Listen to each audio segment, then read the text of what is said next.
bonjour et bienvenue sur ma chaîne YouTube. Comme je le dis toujours, si tu te connectes pour la toute première fois, n'oublie pas les 3 actions à mener, à savoir d'abord t'abonner. Il faut commencer par là, il faut t'abonner parce qu'en t'abonnant, bien évidemment, tu vas toujours recevoir les futures annonces. Donc les futures vidéos, tu les auras en temps réel et une fois que tu t'abonnes, n'oublie pas d'activer la cloche de notification justement pour être notifié. En plus, il faut partager la vidéo. Il faut partager la vidéo pour que ça puisse toucher un plus grand nombre de personnes. Et enfin, il faut liker la vidéo. Tu actives, tu mets un petit pouce parce qu'avec ce petit pouce, tu m'encourages dans ce que je fais. Moi, j'essaye d'aider à mon niveau voilà, les étudiants étrangers qui veulent poursuivre les études à l'étranger, c'est-à-dire en Belgique particulièrement. Et puis maintenant, on va ouvrir, donc je ferai des prochaines vidéos sur la France, sur le Luxembourg, sur le Canada, sur la Russie, sur l'Allemagne. Alors, chers amis, aujourd'hui nous parlons de l'équivalence du diplôme. Comme je l'ai déjà dit dans mes précédentes vidéos, la procédure pour les études en Belgique se fait en 4 étapes et j'ai cité les étapes. Et la toute première étape, bien évidemment, c'est l'équivalence du diplôme, donc juste avant la demande d'admission. L'étape de l'équivalence du diplôme est d'autant plus importante que c'est elle qui détermine la suite de votre procédure, surtout si vous postulez en bachelier. Donc, équivalence du diplôme, de quoi est-ce qu'il s'agit? Bien, je l'ai déjà dit, donc ceux qui veulent étudier en Belgique doivent savoir qu'il n'y a pas le baccalauréat en Belgique, du moins si le baccalauréat ne sanctionne pas la fin d'études secondaires. Quand on parle de baccalauréat ou de bachelier en Belgique, il s'agit de la licence. Donc, nous qui avons obtenu le baccalauréat en Afrique ou ailleurs, donc ceux qui ont eu le baccalauréat, veulent venir étudier en Belgique. Or, comme il n'y a pas de baccalauréat en Belgique, on doit donc faire l'équivalence pour voir le bac qu'ils ont eu correspond à quoi en Belgique. Or, en Belgique, bien évidemment, il y a à la fin des études secondaires ce qu'on appelle le CESS, donc le certificat de l'enseignement secondaire supérieur. C'est ça que nous, on peut appeler le baccalauréat, ce que nous, on obtient en terminale, parce qu'il n'y a pas de terminale. Ce n'est pas le même système en tout cas. Donc, on veut donc voir si le baccalauréat que vous avez obtenu dans votre pays correspond à ce CESS et vous permet d'entamer les études supérieures à l'étranger, donc dans une université ou dans le système éducatif universitaire belge. Voilà de quoi il est question lorsqu'on parle d'équivalence du diplôme. Alors, ce que vous devez savoir par rapport à l'équivalence, c'est simplement que l'équivalence est une pièce maîtresse dans la procédure pour les études en Belgique. C'est après l'équivalence que vous pouvez demander une admission. Donc, je commence par répondre à une question qui se pose tout le temps. Donc, est-ce qu'on a besoin de l'équivalence en master? Non. Si vous savez que vous allez postuler en master, vous n'avez pas besoin d'équivalence. Normalement, et les gens ne le savent pas, l'équivalence, c'est uniquement pour les licences 1 et licence 2. Parce que même parfois, j'ai eu une candidate qui allait à Campus Belgique l'année dernière, qui avait été admise en licence 3. On lui a demandé l'équivalence. Elle n'avait pas fait l'équivalence, elle a signalé que non, on n'en a pas besoin et on lui a dit non, on en a besoin. Donc même à Campus Belgique, ils ne savaient pas, ces gens ne savaient pas que l'équivalence n'est pas obligatoire en licence 3. Elle a dû contacter son université qui lui a fait un mail pour lui dire l'équivalence n'est requise qu'en licence 1 et licence 2. Donc la licence 3, en principe, on n'a pas besoin d'équivalence, mais comme quelquefois on nous en demande, ça vaut la peine de présenter pour éviter les problèmes. Donc, l'équivalence n'est pas obligatoire en master, en licence 3, donc disons en master. Mais l'équivalence reste requise. Pourquoi? Parce que vous pouvez candidater en master et on vous rétrograde en licence. Vous voyez donc, si vous candidatez, les admissions commencent généralement en février, mars, parfois en janvier. Vous déposez votre candidature peut-être pour un master à l'ULB en plein février. Vous recevez une réponse en avril. Et en avril, on vous répond en vous disant nous avons bien étudié votre demande. Cependant, nous nous rendons compte que vous avez encore des lacunes. On ne peut donc pas vous admettre en licence, en master 1. On vous propose donc une admission en bachelier, donc en licence 1, licence 2, licence 3. En ce moment-là, on vous dit d'accepter ou pas, de confirmer si vous êtes d'accord. Or, vous ne pouvez plus introduire une demande d'équivalence à cette période-là, en avril. Ce sera seulement pour l'année prochaine. Or, si vous aviez fait l'équivalence, malgré cela, vous devez dire « je suis d'accord » et présenter votre équivalence. Donc, c'est la raison pour laquelle, pour moi, une procédure se fait toujours avec l'équivalence, quel que soit le niveau auquel on veut candidater. Donc, faites votre équivalence, croyez-moi, ça va toujours vous aider. Alors, parlons maintenant de la procédure d'équivalence proprement dite. Comment est-ce qu'elle se déroule? Qu'est-ce qu'il faut? Quels sont les documents et quelles sont les procédures? La procédure d'équivalence, vous pouvez la faire de deux manières. Vous pouvez la faire par vous-même, c'est-à-dire vous constituez votre dossier personnellement, vous l'envoyez au service des équivalences et il revient chez vous dans votre pays. Donc ça c'est possible, sans que vous ne passez par une tierce personne. Mais je vais vous donner les avantages et les inconvénients. Allons d'abord dans la procédure proprement dite. L'équivalence se fait sur un dossier. Donc pour ce dossier-là, il y a d'abord la procuration. Parce que vous n'êtes pas là vous-même pour déposer votre demande. Donc vous avez besoin de faire une procuration à quelqu'un qui se chargera de déposer votre dossier. Et la procuration, il y a un imprimé, hein, c'est pas que vous allez écrire quelque chose. Non, sur le site du service des équivalents, vous pouvez imprimer le modèle de procuration qu'il faudra simplement remplir. Vous prenez ce modèle de procuration, ça veut dire, c'est écrit dessus, je sous-signe monsieur tel, vous mettez votre nom, atteste ou bien délègue si vous voulez, monsieur tel, pour pouvoir déposer mon dossier, vous mettez son nom, vous mettez son adresse. Ainsi de suite, vous présentez tout simplement ça et vous allez faire certifier ce document-là. Donc, vous autorisez quelqu'un à déposer votre demande à votre place. Donc, ça, c'est la procuration. Vous mettez votre nom, vous mettez le nom de la personne. C'est cette personne qu'on appelle votre correspondant en Belgique. Il peut être en Belgique, peut être en France, peut être n'importe où. Hein.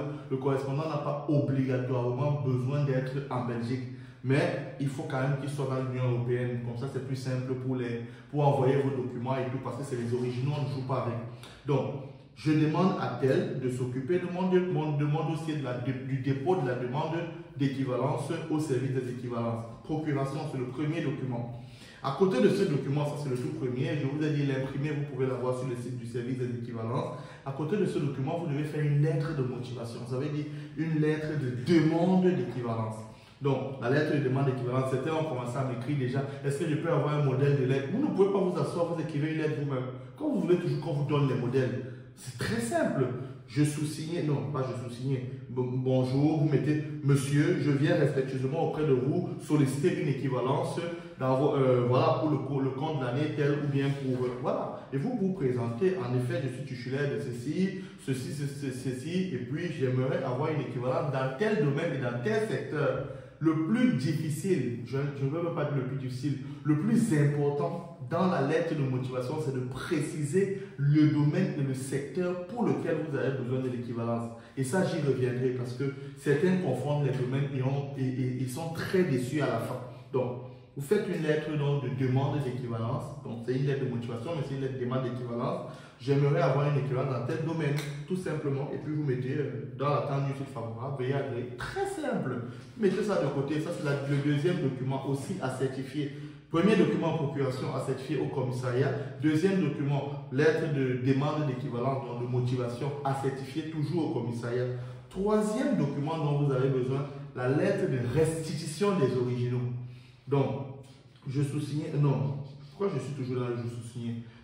Tout simplement, madame, monsieur, voilà, je souhaiterais qu'à l'issue du traitement de ma demande d'équivalence, que mes originaux soient envoyés à l'adresse de monsieur tel.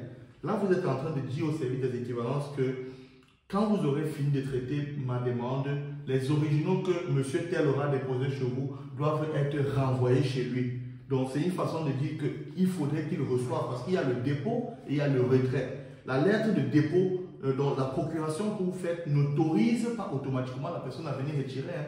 Mais si vous faites une lettre de restitution, alors on peut envoyer les documents chez la personne. Tout comme la personne peut aussi prendre un rendez-vous et venir récupérer les documents plus tard. Donc, ça, c'est le troisième document, lettre de restitution des originaux, on pose de côté. Quatrième document dont vous avez besoin, c'est votre pièce d'identité. Certains ont commencé déjà à m'écrire, oh, je n'ai que le récépissé, je n'ai pas la CNI, est-ce que c'est faisable? Oui, vous pouvez faire votre équivalence avec votre récépissé. Rassurez-vous seulement qu'il est à jour. Donc, si vous avez un récépissé qui est déjà expiré, il faut aller le renouveler. Parce que je sais que dans plusieurs pays, voilà, notamment au Cameroun d'où je viens, les gens peuvent rester 10 ans avec un récépissé, la carte d'identité ne sort jamais. Moi-même, la mienne, je l'ai lancée depuis, je suis rentré au Cameroun récemment, j'ai demandé si ce n'était pas disponible. Donc, je sais ce qui se passe. Donc, vous avez un récépissé, vous pouvez faire votre demande avec votre récépissé. Ce n'est pas tellement un problème. Il faudra aussi légaliser le récépissé, non, certifier le récépissé, ou bien, je vais dire la CNI. Donc, votre CNI, vous devez la certifier également, toujours au commissariat. Vous mettez encore de côté, ça fait déjà 4 documents à certifier. Si vous avez la CNI, c'est bien. Si vous n'avez pas la CNI, votre récépissé à jour, ça c'est bien. Et si vous n'avez pas un récépissé à jour, alors il vous faudra faire le passeport. Le passeport, aujourd'hui, on le fait très rapidement. En 2 jours, vous avez un passeport. Il vous faudra faire le passeport parce que ce serait mieux. Si vous avez même la possibilité d'avoir le passeport, vous faites le passeport plutôt que le récépissé. Mais si vous n'avez pas la possibilité, si vous avez déjà un récépissé qui est à jour, il n'y a pas de problème. Donc, passeport, vous mettez de côté. Ça fait les 4 documents que je viens d'évoquer doivent être, écoutez très bien, doivent être certifiés le même jour par la même autorité, donc dans le même commissariat. Procuration, lettre de demande d'équivalence, donc lettre de motivation, lettre de restitution des originaux et CNI. Ces 4 documents-là, vous allez dans le même commissariat, vous donnez à la même personne qui doit signer le même jour. Si vous allez certifier un des documents ici dans un commissariat, l'autre dans un autre commissariat, ça ne passe pas. Et c'est bien écrit sur la procuration que ça doit être fait le même jour par la même autorité. À côté de ces documents maintenant, vous avez besoin de quoi? Vous avez besoin de l'extrait d'acte de naissance. Donc, vous prenez votre acte de naissance. Je n'ai pas dit la photocopie certifiée de l'acte de naissance. J'ai dit l'extrait d'acte de naissance. C'est bien différent. Vous devez faire l'extrait d'acte de naissance. Et ça, maintenant, ça se fait où? Ça se fait généralement, vous pouvez le faire à la sous-préfecture, vous pouvez le faire également à la mairie. Donc, dans votre commune, dans votre mairie. Voilà. Ça fait 5 documents que vous devez certifier. C'est tout. Il n'y a aucun autre document à certifier. À côté de ces documents maintenant, vous aurez besoin de quoi? Le baccalauréat. Parce que c'est l'équivalence du bac. Il n'y a pas l'équivalence. Les gens m'appellent pour me dire j'ai bien le master, je peux faire mon équivalence du master ou de ma licence. Non, ce n'est pas l'équivalence de la licence, ce n'est pas l'équivalence du master. C'est l'équivalence du baccalauréat et uniquement du baccalauréat. Donc, maintenant, il vous faut quoi? Votre baccalauréat, donc le relevé de notes du baccalauréat original. Original. Votre acte de naissance original. Voilà, le relevé de notes du baccalauréat et le diplôme du baccalauréat. Mais ceux qui ont eu le baccalauréat en 2023, naturellement, le diplôme n'est pas encore disponible. Qu'est-ce qu'il vous faut? Il vous faut ce qu'on appelle l'attestation de non-délivrance du diplôme. Un document qui atteste que votre diplôme n'est pas encore disponible. L'attestation de non-délivrance du diplôme est délivrée généralement par l'organisme excusez la répétition, l'organisme qui organise les examens dans votre pays. Donc au Cameroun, c'est l'OBC, Office du baccalauréat du Cameroun. Donc vous allez à l'Office du baccalauréat pour récupérer l'attestation de non-délivrance. Généralement, l'Office du baccalauréat va refuser de vous donner. Bon, vous pouvez y aller. Certains y vont, on leur donne. Donc d'autres, on vous demande un document de l'Office comment ça s'appelle? Un document du service des équivalences qui vous autorise à demander votre attestation de non-délivrance. Or, si vous devez attendre ça, ça va encore perdre le temps. Donc, trouvez un moyen. Vous pouvez me contacter. Je sais comment faire pour avoir le document si vous voulez. Si vous êtes au Cameroun, je peux vous aider dans ce sens-là. Mais en mettant ça, vous savez qu'au moins votre procédure va aller plus vite. Sinon, vous allez envoyer les documents. Le service des étudiants va vous contacter pour vous dire qu'il manque cette pièce-là. Et c'est là où vous allez recevoir leur lettre, aller avec à l'OBC, leur renvoyer le document. Et ça va encore élargir. Ça va encore perdre le temps sur votre procédure. Donc, si vous pouvez avoir déjà ça, c'est bien. Ceux qui viennent d'avoir le bac. Normalement, au Cameroun, le baccalauréat 2021 est déjà disponible. Et même 2022, on me l'a encore dit. Donc, ne venez pas avec l'attestation de non-délivrance pour un bac qui est pourtant déjà délivré. Allez récupérer vos originaux. Donc, voilà les documents qu'il vous faut. Votre bac, votre relevé du bac. On n'a pas besoin du probatoire, du bulletin de seconde et tout, non. Maintenant, en dehors de ça, il vous faut quoi encore? Il vous faut maintenant, et ça c'est pas à certifier, juste les originaux. Maintenant, il vous faut tout ce que vous avez fait après le baccalauréat. Donc, tu as eu le bac en 2018, tu as fait niveau 1, tu mets le relevé de notes du niveau 1.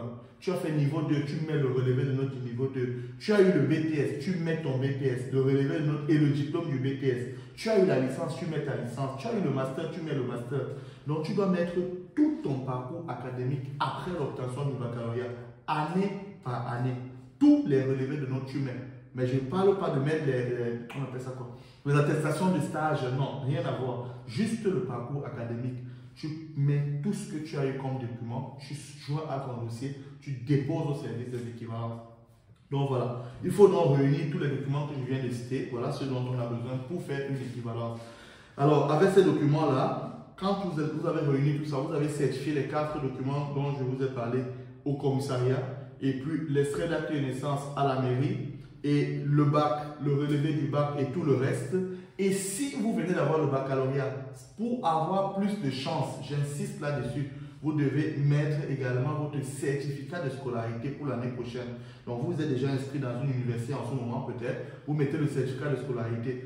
Vous aurez plus de chance en mettant un certificat de scolarité au lieu de faire uniquement votre procédure sans certificat de scolarité. Pourquoi? Parce que l'équivalence est de 2 types. Il y a le type court et il y a le type long.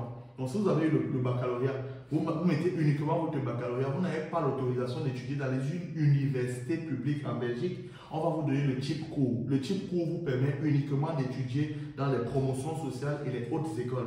Or, le type long vous permet également d'étudier dans les universités de Belgique. Donc, et pour avoir le type long, il faut justifier que vous faites déjà ou vous avez déjà fait l'université dans votre pays d'origine. C'est la raison pour laquelle, même si vous avez eu le baccalauréat en 2023, il est préférable d'associer dans votre dossier un certificat de scolarité pour qu'ils comprennent qu'il est déjà étudiant dans son pays, dans une université, afin qu'on puisse vous accorder le type long. J'insiste là-dessus. Alors, certificat de scolarité. Maintenant, astuce que je peux vous donner, ceux qui viennent d'avoir le baccalauréat, il faut regarder déjà les filières dans lesquelles on donne facilement, non pas facilement, mais on donne beaucoup plus les admissions en Belgique. Et là, vous partez vous inscrire à l'université dans ces filières-là pour que votre projet soit cohérent. Parce que si vous courez, vous partez vous inscrire en droit, sachez que ce n'est pas facile d'avoir l'admission en droit, par exemple en Belgique. L'année prochaine, quand vous allez chercher l'admission en droit, vous n'aurez pas. Vous ne pourriez plus aller chercher l'admission en chimie parce que vous n'avez pas une équivalence de chimie. Et en plus, vous n'avez pas fait chimie avant. Donc, il faudrait bien réfléchir sur le choix de votre filière cette année-ci. On ne choisit pas pour vous parce que ça nous plaît, parce que c'est ce qu'on veut faire. On choisit parce que ça va nous donner des ouvertures pour avoir une admission plus simplement. Donc ça, c'est juste une parenthèse que je faisais. Revenons sur l'équivalence. Donc, une fois que j'ai constitué tout ce dossier, je l'ai en main, il y a 2 possibilités. Si vous n'avez pas de correspondant en Belgique, vous n'avez personne, vous pouvez me contacter, je peux vous trouver un correspondant. Bien évidemment, il faut moyennant les frais de déplacement de ce correspondant-là. Vous pouvez contacter également mon agence. Mon agence peut s'occuper de votre procédure. Ça, il n'y a pas de problème. Mais maintenant, si vous voulez faire votre procédure par vous-même, vous n'avez personne. Alors, qu'est-ce qu'il faut faire? Il faudra aller à la poste. Par la poste, hein, vous allez à... Oui, si vous n'avez pas d'adresse, il y a 2 façons d'avoir l'adresse. Soit vous passez par quelqu'un qui travaille, vous avez votre parent qui travaille peut-être, je ne sais pas, qui est enseignant dans un lycée. Le lycée a une adresse automatiquement. Vous pouvez aller donc mettre son adresse, donc sous couvert, vous mettez son nom et vous envoyez au service des équivalences. Avec la lettre de restitution des originaux, vous mettez encore la même adresse. Vous partez à DHL, vous envoyez le dossier directement à DHL. Ça va arriver au service des équivalences, ils vont traiter le dossier et ils vont renvoyer à cette adresse-là au Cameroun ou au Sénégal, ou je ne sais pas où vous vous trouvez. Mais la procédure va être un peu plus longue. D'abord, quand ça va arriver, il faudrait que ça traîne pour qu'on enregistre. Après, quand ils vont finir, il faut que ça revienne au Cameroun ou je ne sais pas dans quel pays. Ça va être un peu plus long. Mais je dis c'est une possibilité. Les gens l'ont fait, ils n'ont pas eu de problème. Mais si vous voulez que les choses aillent plus vite et que ce soit un peu plus sûr, bon, sûr, c'est peut-être pas le mot, alors il vous faudrait avoir un correspondant, comme je l'ai dit, quelque part en Europe, dans l'Union européenne, ce serait encore mieux. Donc, deuxième chose, justement, c'est le correspondant. Vous envoyez vos documents chez votre correspondant. S'il est en Belgique, c'est encore mieux. Donc, vous envoyez vos documents chez lui en Belgique. Il reçoit les documents. Vous envoyez par quel moyen, je ne sais pas. Il va au service des équivalences prendre rendez-vous pour vous. Donc, il y a 2 possibilités. Soit ça arrive chez lui, il envoie directement par la poste au service des équivalences. Comme ça, il ne se déplace pas. Mais sauf que quand ça arrive à la poste, on s'est rendu compte l'année dernière que les dossiers arrivaient à la poste peut-être au même moment. Peut-être ça arrive je dis n'importe quoi, le 15 novembre et on met le dossier en ligne le 15 décembre. Donc ça fait 1 mois parce que ça a été envoyé. Ils reçoivent des ballots de documents et donc ça il faut maintenant les enregistrer sur le système, sur la machine pour qu'on commence à traiter. Donc vous vous trouvez avec un dossier que vous avez envoyé et qui fait 1 mois avant d'être mis en ligne. Tandis que quand vous envoyez quelqu'un vous prendre un rendez-vous, il prend le rendez-vous.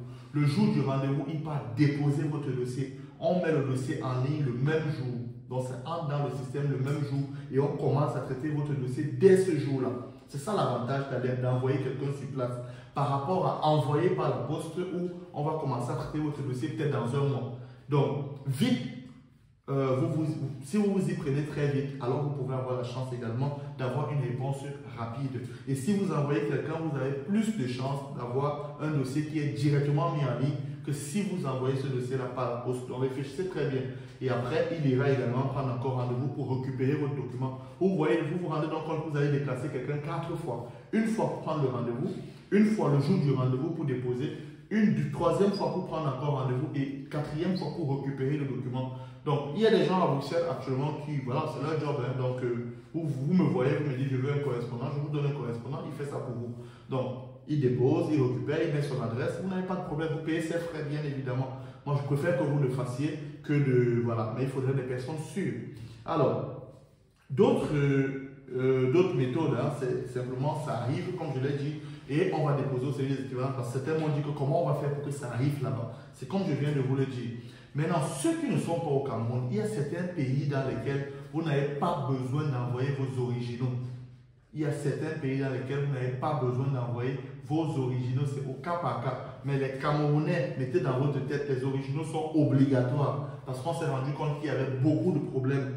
Mais quelqu'un qui est dans un autre pays, ça, il faut bien regarder les conditions de votre pays. On vous dit, vous pouvez envoyer, vous pouvez suivre la procédure que je viens de donner là. C'est la même pour tout le monde. Mais maintenant, vous pouvez aussi décider de ne pas envoyer vos originaux. Dans ce cas-là, vous allez aller certifier vos documents dans les lieux où il faut les certifier. Ensuite, vous allez les amener, donc comme je viens de le dire, mais vous allez avec ça maintenant au ministère des Relations extérieures de votre pays. Vous allez faire encore authentifier ces documents-là et après, vous allez aller déposer à l'ambassade de Belgique dans votre pays. Donc, s'il y a TLS, vous passez par TLS. L'ambassade va maintenant encore clarifier et authentifier les documents et vous donner donc un document. Et une fois que c'est fait, c'est le document que l'ambassade va maintenant certifier là que vous allez envoyer au service des équivalences et non plus vos originaux. Vous récupérez vos originaux et ce sont les documents qui ont été certifiés et authentifiés par l'ambassade de Belgique dans le pays dans lequel vous vous trouvez, sans vous envoyer ça en Belgique et vous gardez vos originaux. Mais ça, ce n'est pas autorisé pour les Camerounais qui le sachent très bien. Voilà, donc voilà, je pense qu'on a tout dit par rapport à l'équivalence, du moins par rapport à la procédure. Je dirais beaucoup d'autres choses, hein. Je ferai des petites vidéos comme ça de temps en temps pour vous dire à quel niveau vous devez avancer. Maintenant, il est temps de commencer votre procédure d'équivalence. L'équivalence commence le 15 novembre. Du moins, le service des équivalences commence à traiter les dossiers le 15 novembre. Ça veut dire que vous devez tout faire pour que vos dossiers soient envoyés avant cette date. Donc, je pense que ça, c'est le mois idéal. Commencez à envoyer vos dossiers maintenant. Et c'est du 15 novembre jusqu'au 15 juillet. Mais pour gagner en temps, pour maximiser vos chances, commençons à récupérer, à prendre déjà des rendez-vous, trouvons des moyens, essayons dans la mesure du possible de commencer à traiter les dossiers. Moi, comme je l'ai dit, ceux qui veulent se faire accompagner pour l'équivalence uniquement, vous pouvez vous faire accompagner pour toute la procédure, vous pouvez vous faire accompagner uniquement pour l'équivalence. Nos bureaux sont situés à Douala. Donc, et puis, vous pouvez également nous contacter. On peut travailler à distance. On n'a pas tellement besoin d'être présent sur le territoire. Donc, à Douala, vous pouvez être n'importe où et on vous accompagne. Mais les bureaux sont situés à Douala, à Bonamoussadi, et vous pouvez y aller et on pourra s'occuper de votre dossier d'équivalence. Vous le déposez à l'agence et vous reviendrez à l'agence de récupérer. C'est vous qui voyez. Et maintenant, pour les autres domaines, j'insiste encore, domaine et secteur d'équivalence. Je pense que je ferai une vidéo là-dessus pour bien vous préciser. Et aussi ceux qui ont eu le DCI, donc le baccalauréat anglophone. Faites très attention quand vous demandez l'équivalence. Et ça aussi, je reviendrai là-dessus parce que là, la vidéo a déjà été assez longue. Donc, il faudrait qu'on coupe. Je reviendrai là-dessus pour vous donner des petites précisions afin que chacun sache exactement comment s'y prendre. Merci, c'était tout pour cette vidéo. Merci de l'avoir suivi. Une fois de plus, n'oubliez pas, il faut liker la vidéo, il faut partager la vidéo et il faut vous abonner, mes frères et sœurs. Abonnez-vous afin que nous puissions porter ce projet plus haut comme l'étendard. Merci encore et au revoir.